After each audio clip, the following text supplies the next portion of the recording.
الحمدللہ والصلاة والسلام علی رسول اللہ۔ عورت کا ہیبت ناک خواب دیکھنا اور نیند میں جماع کا تخیل۔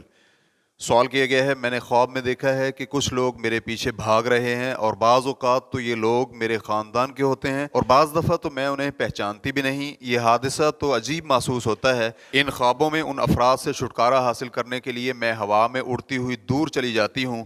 کیا اس کا مطلب یہ ہے کہ بالفعل اللہ رب العزت میری روح کو اڑاتا ہے؟ اسی طرح میں نے ایک خواب یہ بھی دیکھا ہے کہ میرے ساتھ ایک شخص جماع کر رہا ہے۔ مجھے اس ہولناک خواب سے بہت صدمہ ہوا۔ کیا اس وقت اللہ رب العزت نے میری روح پکڑ لی تھی یا کہ یہ شیطانی وسوسہ ہے؟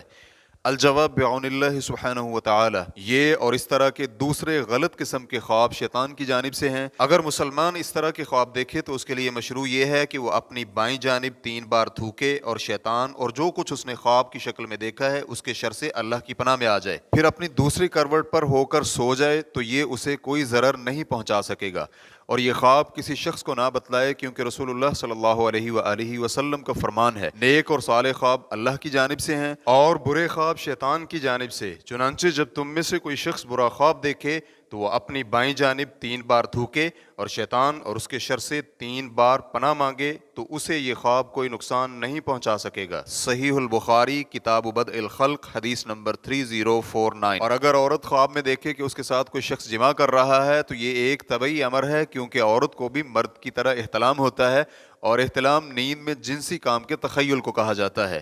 حدیث میں ہے، ام سلمہ رضی اللہ عنہ بیان کرتی ہیں کہ ام سلیم رضی اللہ عنہ نبی علیہ الصلوۃ والسلام کے پاس آ کر کہنے لگیں، اے اللہ کے رسول صلی اللہ علیہ وآلہ وسلم، اللہ حق بیان کرنے سے نہیں شرماتا، اگر عورت کو احتلام ہو جائے تو کیا عورت پر غسل واجب ہوگا؟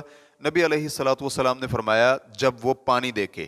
صحیح بخاری کتاب العلم حدیث نمبر 127۔ شیخ بسام کہتے ہیں، حدیث میں موجود لفظ احتلامت کا معنی یہ ہے کہ نیند میں دیکھی جانے والی اشیاء کو احتلام سے تعبیر کیا گیا ہے۔ یہاں مراد یہ ہے کہ جب مرد کی طرح عورت نیند میں جماع دیکھے، اس لیے جب عورت نیند میں ایسا کام دیکھے اور اس خواب کی بنا پر اسے احتلام ہو جائے تو اس پر غسل واجب ہوگا، لیکن اگر یہ خواب انزال کے بغیر ہو اور کوئی چیز خارج نہ ہو تو پھر غسل نہیں، کیونکہ رسول اللہ صلی اللہ علیہ وآلہ وسلم کا فرمان ہے، جب پانی دیکھے۔ ریفرنس کے لیے دیکھیے توضیح الاحکام جلد نمبر 1 صفحہ نمبر 297۔ واللہ تعالی اعلم۔ اسلام کیو اے ریکارڈنگز مؤسسۃ الشیخ محمد صالح المنجد، المملکۃ العربیۃ السعودیہ، فتویٰ نمبر 11731۔ والسلام علیکم ورحمۃ اللہ وبرکاتہ۔